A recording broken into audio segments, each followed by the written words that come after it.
धर्मरावजी म्हणतात आमचे नेते महान नेते की जिल्ह्यात एक नंबरचा पक्ष आहे।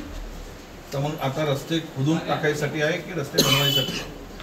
ज्या गोटा टोल्यामध्ये जर 3 किलोमीटर गरोदर स्त्री होती ती न्यावं लागत असेल आणि त्यांनी तर असं म्हटलंय आता मत मागायला या तुम्हाला चपलांचा हार टाकतो, ही भूमिका त्या गावकऱ्यांनी स्वीकारलेली आहे।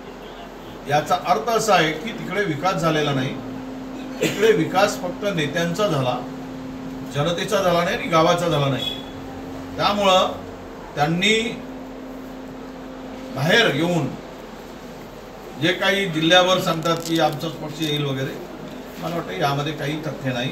लोक याचा जाब विचारतील की तुम्ही तुमच्या मतदारसंघातील एका गावामध्ये 3 किलोमीटरचा रस्ता नाही करू शकला, तिथे ॲम्ब्युलन्स जाऊ शकत नाही, तिथे रुग्णसेवा होऊ शकत नाही, आरोग्य यंत्रणा पूर्णतः कोलमडलेली आहे, तर तुम्हाला काय मताचा अधिकार?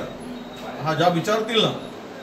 पण वल्गना करणाऱ्यांनी स्वतः पहिल्यांदा आपला क्षेत्र कसं सुरक्षित राहील हे बघितलं पाहिजे।